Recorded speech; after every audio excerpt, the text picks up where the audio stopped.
Sud Radio, les clés d'une vie, Jacques Pessis. Les clés d'une vie, celle de mon invité. Vous avez longtemps travaillé dans l'ombre d'artistes que l'on considère parfois comme des cabots. Aujourd'hui, pour vous, l'ombre est devenue nuit, mais les couleurs de la vie demeurent grâce à un vrai chien nommé Monty. Et vous le racontez dans un livre aujourd'hui. Bonjour Dominique Dumont. Bonjour Jacques et bonjour à vos auditeurs. Et alors, vous publiez un livre étonnant, Monty, chez Le Passeur, où vous racontez votre histoire aujourd'hui, un chien d'aveugle et qui est devenu important dans votre vie, mais vous avez eu un parcours dans l'ombre très discret de producteur et vous êtes à l'origine de plein de succès. Donc, avant de parler de Monty et du livre, on va parler de vous à travers des dates clés et votre parcours. Alors, une première date qui ne vous concerne pas directement, mais elle vous concerne indirectement, le 8 novembre 1838, c'est la création de Ruy Blas au Théâtre de la Renaissance avec Frédéric Lemaître, maître du boulevard du crime. Oui, vous voulez que je fasse un petit commentaire? Ouais, bah oui, vous êtes là pour ça. Bien. Ruy Blas, c'est la première pièce de théâtre à laquelle j'ai assisté quand j'étais très jeune, puisque je devais avoir une douzaine d'années. Et c'est l'époque magnifique où les écoles emmenaient les enfants au théâtre. Je ne viens pas d'une famille très culturelle ni aisée. Et donc, c'était ma première expérience de théâtre. Je salue au passage, et je le fais le plus souvent possible, l'École de la République. On peut dire qu'en ce temps-là, c'était formidable. Je ne ferai pas de commentaires plus avant. Et donc, on avait été emmenés en bus dans le merveilleux théâtre Montansier à Versailles, le théâtre de Louis XIV. Et il y a eu cette représentation. Donc moi, j'étais tout là-haut, dans le poulailler avec mes petits camarades. Et eux, ils étaient tous très dissipés. Ils balançaient leurs bonbons sur les gens du dessous, etc. Et moi, j'ai été, émerveillé, sidéré. Voilà, je peux encore vous dire, 50 ans plus tard, l'entrée de César de Bazan qui sortait de sa cheminée avec une grande cape rouge. Et effectivement, c'est un point de départ énorme pour toute ma vie parce que moi, j'ai été frappé par la foudre en quelque sorte. Ça a été le coup de foudre qui fait que 60 ans plus tard, sans dévoiler, Jacques, toute votre chronologie, 60 ans plus tard, j'ai été directeur d'un des plus beaux théâtres de Paris. Voilà, on en parle tout à l'heure. Il faut savoir que Ruy Blas a inspiré beaucoup de compositeurs. Il y a eu des opéras, il y a eu des films, il y a eu un scénario de Jean Cocteau sur Ruy Blas, et surtout, il y a eu La Folie des Grandeurs, dont voici la bande originale. La Folie des Grandeurs, film de Gérard Houry avec Louis de Funès et Yves Montand, et surtout Alice Sapritch, qui fait un striptease délirant dans ce film. C'est de l'or, monseigneur. Et c'est vrai que Alice Sapritch, qui était connue comme une comédienne sérieuse, à partir de ce jour-là, a été considérée comme une joyeuse fantaisiste. Absolument. Alors, le striptease devant Montand est un grand moment. Donc, vous aimez le théâtre, mais aussi, enfant, avant de devenir producteur de musique, vous vous passionnez pour la musique et vous étudiez la guitare et la contrebasse, Dominique Dumont. Oui, comme j'ai pu, de la même façon, plutôt autodidacte, plutôt avec les copains. Et j'ai participé à plusieurs groupes de musique de la mouvance folk. Et cela m'a permis de rencontrer déjà à l'époque des musiciens en herbe, si je puis dire, dont, très important, le violoniste du groupe Malicorne, qui était très en vogue dans ce qu'on appelait le folk moderne de l'époque, musicien qui s'appelle Laurent Vercambre et qui plus tard fondera le Quatuor. C'est une grande histoire. Une histoire avec vous dont on va reparler. Il faut savoir que ce phénomène de la mouvance folk sont les années 70, il y a les groupes pop et puis il y a ceux qui suivent Hugo Frey, Graham Allwright et Bob Dylan et qui puisent dans le répertoire américain la musique folk.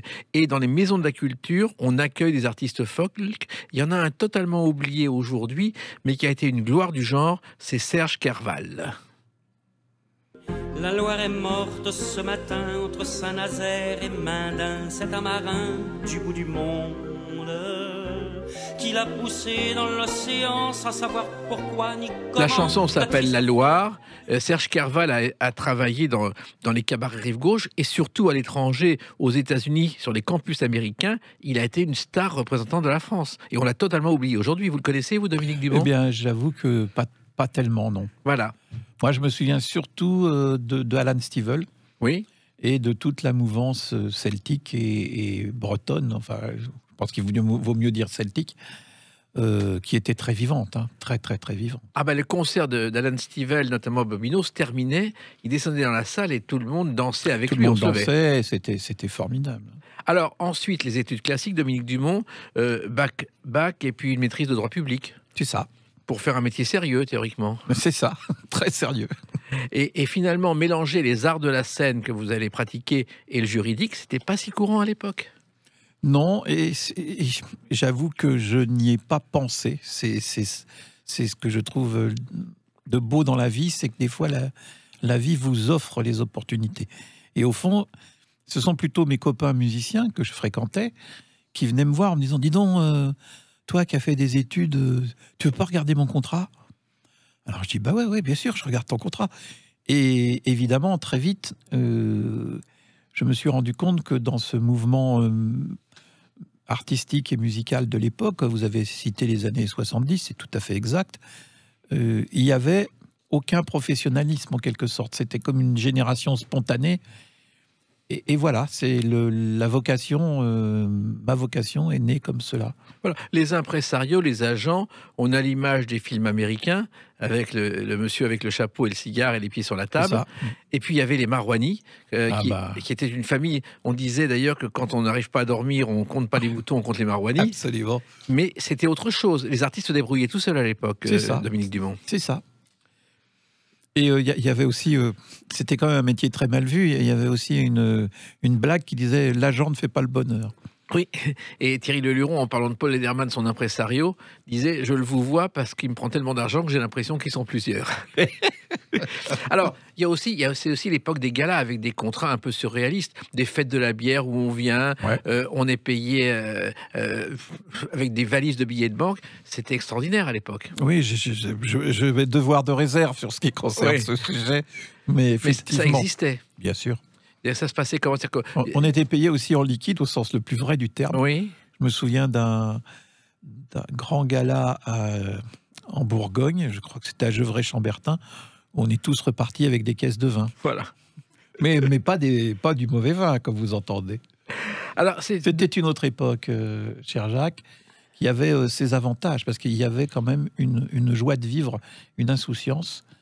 Donc moi, pareil, je pense que vous allez en reparler, mais j'ai participé à la professionnalisation du métier, à une grande réflexion sur le droit des artistes, toutes ces choses-là. Alors, on a gagné effectivement en protection sociale, etc. Mais je ne voudrais pas faire nostalgique, mais on s'amusait beaucoup. Voilà. Et vous créez donc une agence de management artistique où vous faites tout, Dominique Dumont. À l'époque, il n'y a pas 15 personnes avec des parapheurs ou des comptables. À l'époque, on me surnommait la ménagère, mais non pas le manager. Et bien quoi, on fait tout dans ces cas-là? Ouais. Oui, tout, même les branchements électriques, on fait tout. Parce qu'on n'a pas les moyens d'avoir des collaborateurs, d'avoir des comptables. Comme on va venir à ce sujet, comme j'avais déjà de gros problèmes de vue, j'avais une secrétaire très dévouée, et comme je n'avais pas les moyens de la payer, même pas de l'engager, je la payais à l'heure. Oui. Et comme ça, elle me lisait, parce que ma vue baissait déjà, donc elle me lisait les choses difficiles à lire, écrites petites, etc., etc. Mais on faisait tout, absolument tout. Alors, vous sortez des Sentiers battus, c'est l'époque du pop, du disco, Dominique Dumont, et vous rencontrez un groupe, et ce groupe s'appelle la Confrérie des Fous. La Confrérie des Fous, c'était un groupe très particulier, Dominique Dumont. Oui, alors, c'était déjà donc post-Malicorne, c'était donc créé par le fameux Laurent Vercambre, qui était historiquement mon voisin d'en face, et avec lequel donc j'avais fait pas mal de musique folk aussi. Et c'était un groupe qui avait déjà l'ambition de faire du spectacle et non pas que du concert. Donc de chanter, de danser, de raconter des histoires. Et en même temps, il mélangeait un quatuor à cordes, une section rythmique quasiment de rock, et puis du chant et du folk. Donc C'était 12 personnes sur scène. C'était invivable d'un point de vue économique, mais ça a été une vraie pépinière, oui. Oui, parce que finalement, ce genre de groupe n'existait pas à l'époque. Non. C'est tout à fait nouveau et ça a ouvert la voie à beaucoup d'autres choses. Absolument, dont le fameux Quatuor. Et bien justement, on va reparler du Quatuor dans quelques instants avec une autre date, le 4 novembre 1987. A tout de suite sur Sud Radio avec Dominique Dumont. Sud Radio, les clés d'une vie, Jacques Pessis. Sud Radio, les clés d'une vie, mon invité Dominique Dumont. Nous parlerons tout à l'heure de Monty, ce livre que vous avez écrit en hommage à votre chien d'aveugle. Et on revient à une date importante de votre carrière d'impresario. Vous êtes à l'époque un jeune manager. Et le 4 novembre 1987, c'est la première télé du Quatuor dans cette émission. Le Colaro Ricoco Show.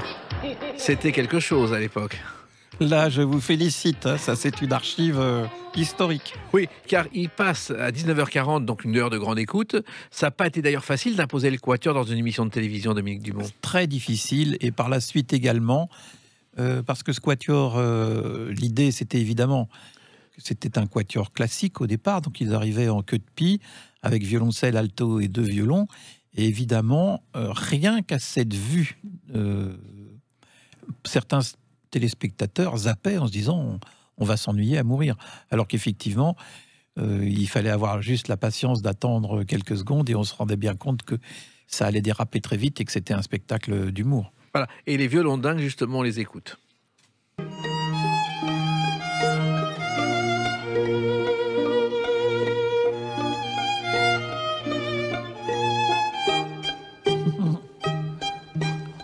Alors, il faut savoir que ça s'appelle les violons dingues, en hommage au violon d'Ingres. Et il faut savoir que le violon d'Ingres, c'est la passion du peintre Jean-Auguste Dominique Ingres pour le violon. Voilà. Absolument. Ce qu'on ne sait jamais, parce qu'on ne fait pas le rapprochement.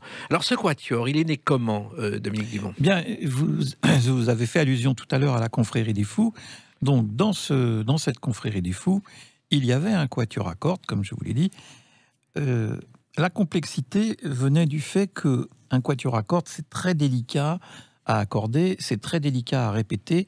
Et comme il y avait aussi basse, batterie et guitare électrique dans le fameux groupe, j'avais organisé des répétitions à part pour que on entende entre nous bien ce Quatuor. C'est-à-dire que ce qui est très, très étonnant, les amateurs de musique le savent, c'est que même si un Quatuor c'est 4 personnes, au fond c'est une seule personne à l'oreille. Alors donc, vous inventez ce Quatuor, vous êtes le directeur artistique et le manager. C'est Pierre Ganem qui trouve le nom, je crois. Oui, je pense, je ne me souviens pas. Et le Quatuor, c'était justement pour éviter le mélange avec le classique. C'est ça. Alors au début, on l'avait même appelé le Quatuor de la Confrérie des Fous. D'accord. Et puis on a trouvé que c'était trop long, et après on l'a appelé le Quatuor. Et l'idée, ça a été... Si vous voulez, je vous raconte une anecdote, si on a le temps. Oui, on a le temps. Pour moi, vu de l'extérieur, la naissance... Enfin, le jour où j'ai compris combien ce Quatuor aurait de puissance, c'était un grand festival avec la Confrérie des Fous dans les Pays-Bas. Et il se trouve que l'organisateur vient me voir en me disant « Dominique, on est bien embêté sur la grande scène, la sono est en panne, on ne sait pas quoi faire. Est-ce que tu n'as pas une solution ?» Et mon fameux Quatuor, comme je vous ai expliqué, on répétait à part. Et on avait 2 ou 3 petits morceaux qu'on aimait bien faire, dont Eleanor Rigby des Beatles, dont un Scott Joplin. Bon, il n'y avait pas encore de mise en scène, mais déjà, vous voyez, à l'époque, un Quatuor à cordes capable de chanter Eleanor Rigby en direct, ça s'était jamais vu. Et on a mis ça sur la grande scène, on a fait 20 minutes avec les morceaux qu'on répétait d'habitude pour nous, et ça a été honnêtement un succès, mais incroyable.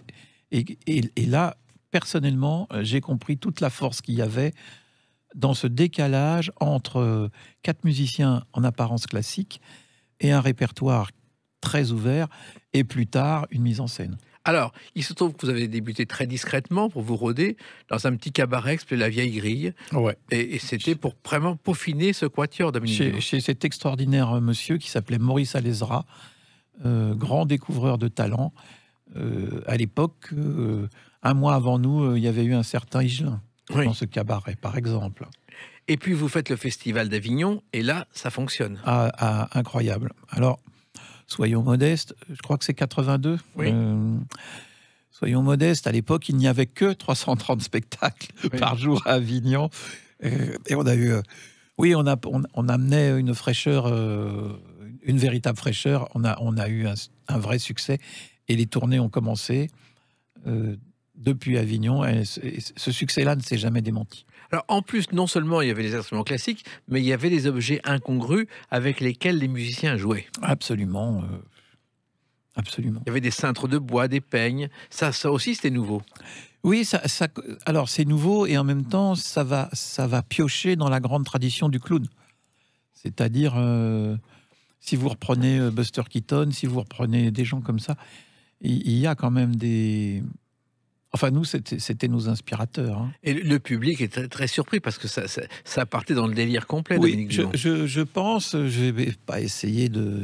Évidemment, je ne suis pas un historien, mais je pense que nous sommes un des premiers groupes d'humour musical en France. Je mets à part les groupes vocaux tels que les Frères Jacques, qui sont évidemment des maîtres, mais je parle vraiment de musiciens comiques. Je pense que beaucoup de gens pensaient qu'on venait d'Angleterre, par exemple. Quand on avait fini les spectacles, ils disaient « Ah, vous êtes anglais ?» Ben non, pas du tout. Et puis, il y avait un numéro extraordinaire. Les musiciens jouaient de la contrebasse avec les pieds en tenant les violons à la main. Oui, oui. Comment... Oui. Il y avait le ballet de Palme, si vous vous souvenez aussi. Oui. C'est-à-dire que c'était une allusion à chanter sous la pluie. Et au lieu de faire le numéro de claquette célébrissime, les quatre avaient des palmes et faisaient des claquettes avec leurs palmes, tout en jouant et chantant. Mais c'est extraordinaire à faire. C'était du travail. C'était très difficile physiquement. C'était très difficile. D'ailleurs, il y a eu un seul exemple que je connais. C'est un musicien qui s'appelait Marc-Hugo Finali, qui jouait du piano avec ses pieds. Alors, il avait donné un grand concert à Pleyel. L'entrée était gratuite, donc tout le monde venait. Puis quand le public a découvert ce que c'était, il ne pouvait pas sortir parce que c'était 200 francs pour sortir. Et c'était Jean-Christophe Averti qui avait monté ce canular. Ah oui, Jean-Christophe, ça ne m'étonne pas. Alors, finalement, non seulement vous êtes dans le monde entier, mais aux États-Unis, en Asie, partout, on découvre le quatuor, Dominique. Oui, Dumont. on a... Enfin, aux États-Unis, on a fait une carrière modeste. Mais on a fait 2 fois le tour du monde, oui. Et il y avait un morceau qui est très célèbre, c'est les 4 saisons.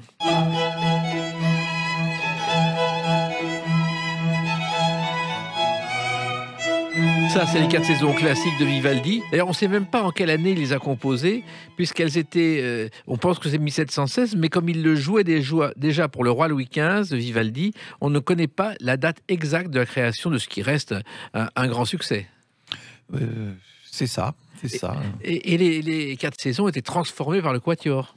Absolument. Elles prennent un petit coup de Xardas, il me semble, de mémoire. Exactement. Et puis, vous avez quand même eu 3 Molières, ce qui est unique dans l'histoire des Molières. C'est unique. Et surtout, le plus étonnant, si vous voulez, c'est que le premier, c'était en 93, on n'était pas favori, il y avait Starmania. Moi, j'étais très, très jeune producteur. J'étais devenu producteur au sens du statut juridique de la chose. C'était quasiment notre première grande scène à Paris. Et ça a été une délicieuse surprise pour nous. Et ensuite, ça a continué 3 fois de suite. 2 autres fois, oui. Voilà. Mais là aussi, c'est jamais arrivé. Ah, je ne sais pas, Jacques. Je suis pas... Alors, il y a eu la mise en scène et donc Alain Sachs est arrivé et a transformé le spectacle du quatuor. Oui, alors il y a 2 arrivées qui datent des années 90. Il y a Jean-Claude Camor, qui est le nouveau premier violon, qui venait également, qui était le compositeur pour des danseurs, des grandes compagnies de danse, et qui connaissait beaucoup le théâtre contemporain. Et donc, il a amené tout un univers différent, et j'ai fait appel à Alain Sachs, qui est devenu finalement le 6e du groupe, c'est-à-dire les 4, plus moi, plus lui. Et là, je pense que c'est l'histoire de l'équipe qui gagne. Hein. Vous voyez, on en a fait beaucoup de spectacles ensemble. Oui, il y a même eu Maurice Béjart qui vous a mis à contribution. Alors, Maurice, ça, c'est une histoire extraordinaire. C'était dans 1789 et nous. Et en fait, ça lui plaisait d'avoir justement des musiciens capables de s'intégrer au ballet en dansant eux-mêmes. Oui. Et c'est comme ça que c'est né. Et que ça... Mais encore une fois, il fallait inventer sans cesse. Et ça a duré 30 ans. Ça a duré 30 ans. Je me souviens que le numéro chez Maurice, ça s'appelait La chaise du roi. C'est-à-dire qu'en fait, il y avait un trône sur scène et les 4 musiciens, c'était un peu comme une chaise musicale à l'envers, essayaient de monter sur le trône tout en jouant à la place du roi. C'était assez symbolique. Ça a duré 30 ans et en même temps... Même, 35 ans. Oui. Et ça s'est arrêté parce que tout était dit. Ça s'est surtout arrêté parce que physiquement, c'était un spectacle extrêmement exigeant, y compris physiquement. Et que, passer un certain temps, c'était trop dur. Voilà. Et vous avez fait d'autres choses. On en parle dans quelques instants avec une autre date, le 17 janvier 2006. À tout de suite sur Sud Radio avec Dominique Dumont. Sud Radio, les clés d'une vie, Jacques Pessis. Sud Radio, les clés d'une vie, mon invité Dominique Dumont, producteur, créateur du Quatuor et d'autres spectacles mythiques, et auteur d'un livre Monty, dont on parlera tout à l'heure aux éditions du Passeur. Une date, le 17 janvier 2006, c'est la première d'un spectacle qui s'appelle Pomposo au Théâtre Marigny. Et c'est la Framboise Frivole qui joue ce spectacle, Framboise Frivole, qu'on écoute.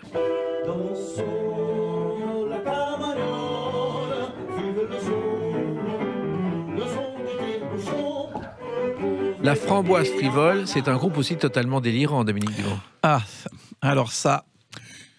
Mais Jacques, vous êtes extraordinaire. Vous allez tout repêcher, vous. Hein, il manque rien. Ce sont des gens extraordinaires parce que c'est, sans aucune notion péjorative de ma part, c'est tout l'humour belge. C'est-à-dire un monde de l'absurde, un monde surréaliste au sens vrai du terme. Alors Peter... Ils sont deux musiciens. Oui, Peter Hens, qui est violoncelliste et excellent ténor, enfin en réalité baryton Martin, et un pianiste tout à fait remarquable, qui aujourd'hui s'appelle Bart van Caneghem. Et donc, la première chose qui est très très drôle, c'est que leur langue d'origine, c'est le flamand. Et comme beaucoup de Belges, ils sont bilingues. Mais moi, j'ai vu leur premier spectacle en flamand. Et je me suis amusé énormément alors que je ne comprends rien au flamand. Donc je me suis dit, si ça m'amuse, on va voir en français ce que ça donne. Donc ils ont proposé une version française qui a été faite par eux-mêmes, retailladée par moi-même. Et on s'est amusé comme des fous, bien sûr. C'est-à-dire que c'était des conférenciers qui assuraient que le barbier de Séville rasait Michael Jackson, que Saint-Preux avait composé son concerto pour une voix pour Joe Dassin, et que Beethoven restait sourd à la musique de Stevie Wonder. Absolument. J'adore la dernière, personnellement. Mais c'était un truc totalement absurde, et le public a marché complètement. Vous vous rendez compte, cher Jacques, qu'on a même joué au Théâtre de la Ville, qui était quand même à l'époque... vraiment une signature d'une certaine élégance et d'une certaine classe. On a joué, je sais pas, 15 jours, quelque chose comme ça. Monsieur Gérard Violette, à l'époque, adorait ça. Parce que finalement, les musiciens classiques n'ont pas l'habitude de voir de l'absurde dans leur scène, dans leur théâtre. Bah, bien sûr que non. Bien sûr que non. Et c'est vrai que on ne peut pas comparer l'univers du Quatuor et l'univers de Framboise. Parce que justement, il y a cette composante belge, absurde, comme je l'ai dit tout à l'heure, je vais me répéter, donc ça ne sert à rien. Alors, ce qui sert en revanche, c'est de savoir que à cette époque-là, le producteur, le manager que vous êtes, devient directeur de théâtre à Marigny. Et Bouffe Parisien, pardon. Et cela à la demande de Jean-Claude Brialy. Alors, pas tout à fait. Alors, je vous remercie de me citer le Marigny, qui a des plus beaux théâtres de Paris. Mais non. C'est les Bouffes Parisiens, c'est déjà pas mal. Mais les Bouffes Parisiens, c'est sublime. Alors, non, malheureusement, Monsieur Brialy ne m'a pas demandé directement d'être le directeur. Je lui ai succédé suite à son décès. Vous étiez déjà un peu dans les murs de temps en temps. Mais j'étais énormément dans les murs, c'est-à-dire que j'avais fait 5 productions avec Jean-Claude. Et Jean-Claude avait dit à tout le monde, déjà de son vivant, s'il y a un problème, Dominique ici sera toujours prioritaire. Voilà. Et donc j'ai pris la direction du théâtre dans des conditions, on va dire psychologiquement et sentimentalement très difficiles, puisque je crois que Jean-Claude l'avait dirigé pendant 20 ans, quelque chose comme ça. Et Jean-Claude, c'était une personnalité énorme.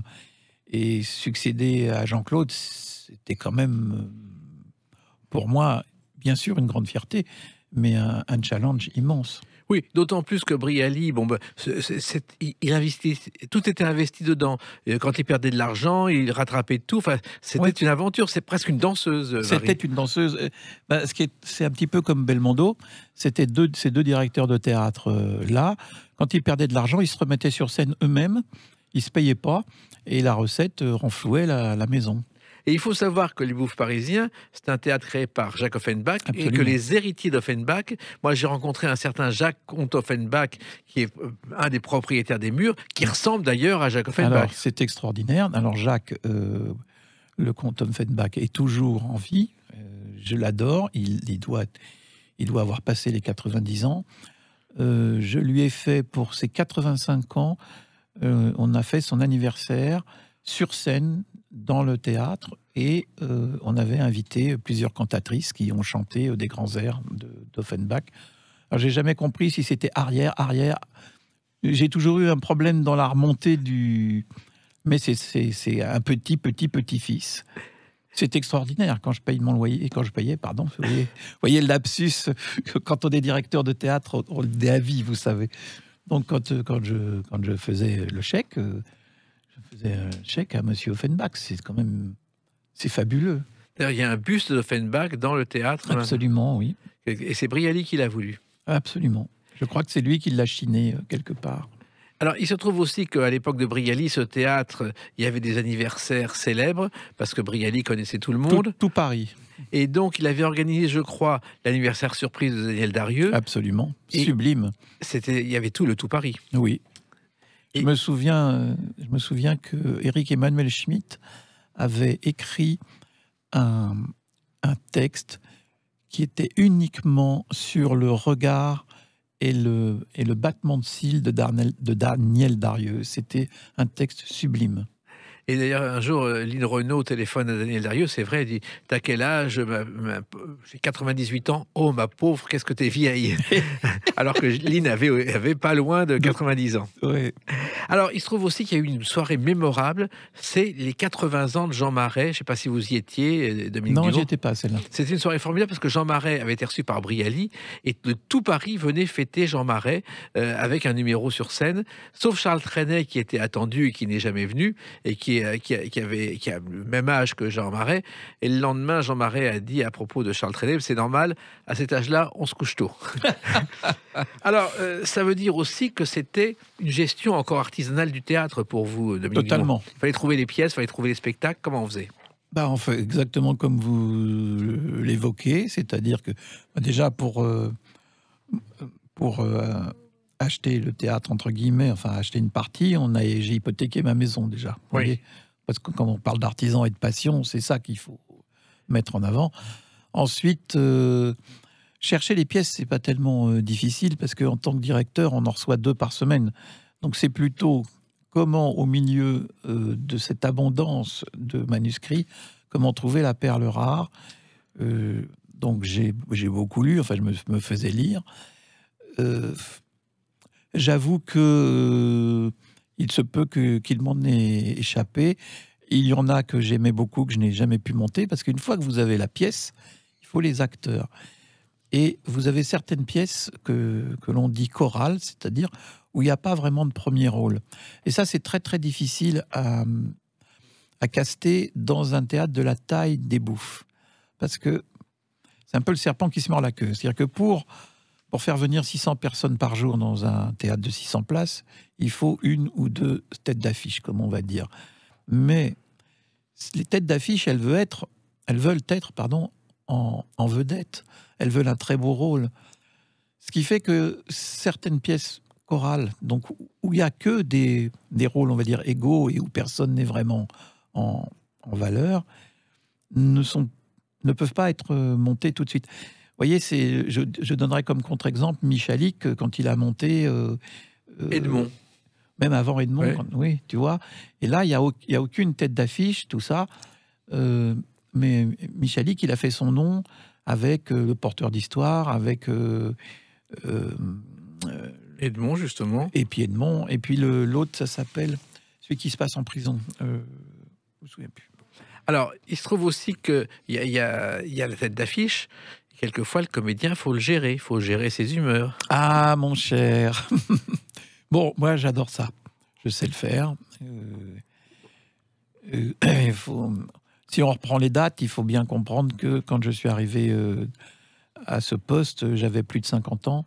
J'avais déjà presque 30 ans de tournée dans les pattes.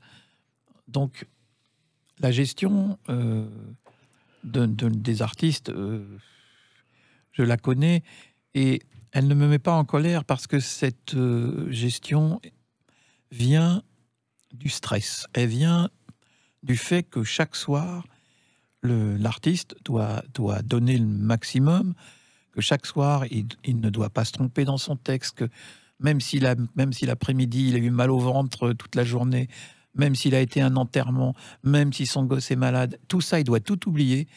Et le soir, il doit être merveilleux. Et ça, effectivement, des fois, il nous le fait un peu payer, mais bon, c'est notre boulot. Et donc, il faut le consoler, il faut jouer les nounous. Comment on fait, Dominique? Ça dépend. Oui, dans l'ensemble, on joue les nounous. En tout cas, il faut être très empathique. C'est-à-dire qu'il y en a qui n'aiment pas qu'on joue les nounous, mais il faut être présent quand même. Vous voyez, c'est plus compliqué.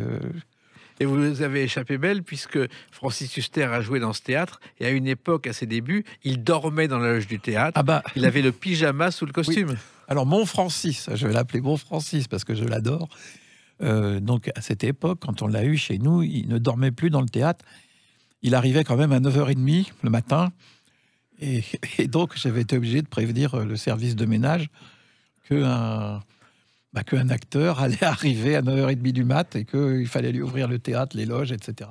Parce que Francis, il a besoin de respirer le théâtre. Et en plus, les bouffes parisiens, on croit à ces choses-là ou pas, mais les bouffes parisiens sont emplis de fantômes, mais de gentils fantômes, Bon, vous l'avez dit tout à l'heure, il a été créé par Jacques Offenbach en 1855. Ça fait quand même un bout de temps qu'il y a des acteurs de toute génération qui se sont succédés, dont Jean Marais, dont vous avez parlé tout à l'heure aussi. Et puis, il y a un événement important auquel vous avez participé, Dominique Dumont. C'est une rencontre mythique entre Michel Legrand et Stéphane Grappelli. Ça, c'est un souvenir sublime, merveilleux. Alors, par un concours de hasard, je me suis retrouvé producteur sur la fin de sa vie de Stéphane Grappelli. Ça, c'est un peu le hasard, mais on pourra en parler aussi. Est-ce que le hasard existe vraiment? Ou est-ce que je l'ai provoqué? J'ai plutôt tendance à dire que je l'ai provoqué. Et moi, j'avais pas de famille. Et donc, pour être très franc, Grappelli, pour moi, c'était mon grand-père. Le grand-père que je m'étais inventé ou choisi. J'adorais cet homme. Et un jour, je lui dis, Stéphane, pour vos 85 ans, est-ce que quelqu'un a pensé à vous organiser un jubilé? Il me dit, ah non, Dominique, non. Et qu'est-ce qui vous ferait plaisir, Stéphane? Ah, Dominique, j'aimerais pouvoir jouer avec Michel Legrand. Ni une ni deux, je trouve le téléphone de Michel Legrand. J'appelle Michel Legrand. Je tombe très très vite sur lui, ce qui était déjà un grand coup de chance. Je lui expose le truc et l'autre me dit, Dominique, mais c'est un rêve pour moi, c'est un rêve. Donc, au fond, j'ai fait go-between entre deux personnes qui rêvaient de se rencontrer. La musique, la maison de disques à l'époque qui devait s'appeler Polydor, avec un monsieur qui s'appelait Jacques Allard, je ne suis pas sûr de son prénom, mais en tout cas Allard, je suis sûr de ça, a tout de suite enregistré un disque. On a fait 3 Olympias, je pense qu'on aurait pu en faire 10. Voilà. Et vous avez fait d'autres choses ensuite, et puis il y a une date importante dans votre vie, le 13 janvier 2022. Là, c'est une autre activité, on en parle dans quelques instants sur Sud Radio avec Dominique Dumont. Sud Radio, les clés d'une vie, Jacques Pessis. Sud Radio, les clés d'une vie, celle de mon invité Dominique Dumont, 13 janvier 2022, sortie aux éditions Le Passeur d'un livre qui s'appelle Monty. Et Monty, c'est un chien qui est à côté de vous dans le studio, qui est très sage, un labrador clair. Et ce chien, finalement, il vous permet de rajeunir, car vos problèmes de vue ont continué. Et un jour, il a fallu trouver un chien d'aveugle. Voilà, c'est le thème du livre. Il y a un moment, si vous voulez, où le physique vous trahit. Et donc, toutes ces belles activités que nous venons d'évoquer deviennent de plus en plus difficiles à réaliser, notamment la direction du théâtre. Quand vous voyez plus combien de personnes il y a sur votre scène, quand on vient vous présenter un décor et que vous ne voyez même plus les couleurs du décor. Alors, les auditeurs savent pas, mais quand on amène un décor, en fait, on fait encore une petite boîte qui doit faire, on va dire, 40 cm sur 20. Et vous avez le décor en miniature, comme une petite maison de poupée.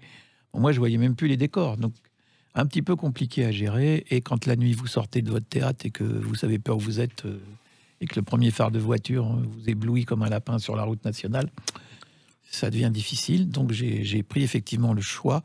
J'ai fait ce choix de demander un chien. Et quand j'ai reçu le chien, ça m'a tellement bouleversé que j'ai écrit ce livre. Voilà. Et justement, c'est un exemple pour d'autres qui hésiteraient justement à prendre un chien aveugle. Michel Klein était à ce micro voici quelques jours. Formidable, j'adore ce monsieur. Il a 101 ans. Et il m'a raconté que les chiens d'aveugle, c'est une idée qu'il avait proposée à Jacques Chirac, maire de Paris. Absolument. Que Chirac lui avait dit OK, et qu'après, il a fallu 5 ans pour trouver le lieu idéal. Alors, ce qu'on ne sait pas, et ce que vous racontez dans ce livre, Dominique Dumont, c'est qu'une fois qu'on souhaite un chien aveugle, d'abord, il faut le trouver, il faut l'éduquer, et il faut vous éduquer vous-même. C'est ça. Alors ça, au fond, si vous voulez, Jacques, si j'ai eu envie d'écrire ce livre, c'est pour plusieurs raisons. Mais une des raisons est que dans la rue, tout le temps, presque chaque jour, là par exemple, en venant au studio, à l'entrée du studio, des gens, des anonymes, viennent me parler et me disent un chien guide, comment ça marche? Qu'est-ce que c'est qu'un chien guide? Qu'est-ce qu'il vous apporte, etc., etc. Donc, d'un point de vue formel, je réponds à toutes ces questions. J'essaye de le faire avec humour. Et effectivement, j'explique une chose que, à mon avis, personne ne connaît, c'est-à-dire que nous-mêmes, les humains, nous sommes éduqués. Nous sommes éduqués pour pouvoir accueillir ce chien et surtout le comprendre. Et après, c'est technique. C'est quand le chien vous indique qu'il va falloir tourner à gauche, il faut comprendre comment ça marche. Mais nous-mêmes, nous devons être, réceptif à l'arrivée de ce compagnon. Alors, ce compagnon, d'abord, il a été éduqué. Je crois que la ville de Saint-Mandé a été pour beaucoup dans l'éducation de ce chien. Le mien, oui. C'est-à-dire qu'il faut savoir que ces chiens coûtent, selon les évaluations, entre 20 et 25 000 euros. Donc, moi, le mien, j'ai plein de particularités. Le mien, c'est le millième chien de l'école, en 30 ans. Et donc, la ville de Saint-Mandé à financer l'éducation du chien. Alors ensuite, c'est votre éducation, et là, c'est un véritable marathon que vous avez vécu, Dominique Dumont. Oui, on peut dire ça comme ça, oui. C'est le mot marathon qui me trouble, parce que c'est beaucoup plus long. C'est long parce que vous ne voyez pas la récompense arriver. C'est-à-dire que... Par exemple, moi, vu que je suis encore un homme actif, j'avais demandé à apprendre toutes les gares de RER par cœur.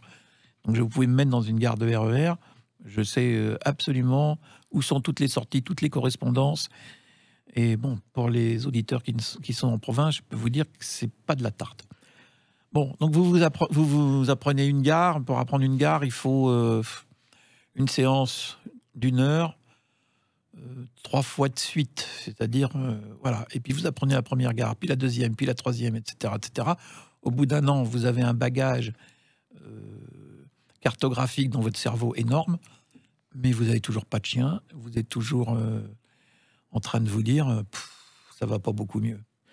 Mais en même temps, pour apprendre les gares, il faut être sur place, faut être avec quelqu'un, il faut aller dans le lieu et le ressentir. C'est-à-dire que là, on a un professeur, on appelle ça un éducateur, Et le terme technique, ça s'appelle la locomotion. Donc c'est une technique, voilà, comme les sportifs ont des coachs, bah nous on a nos profs de locomotion.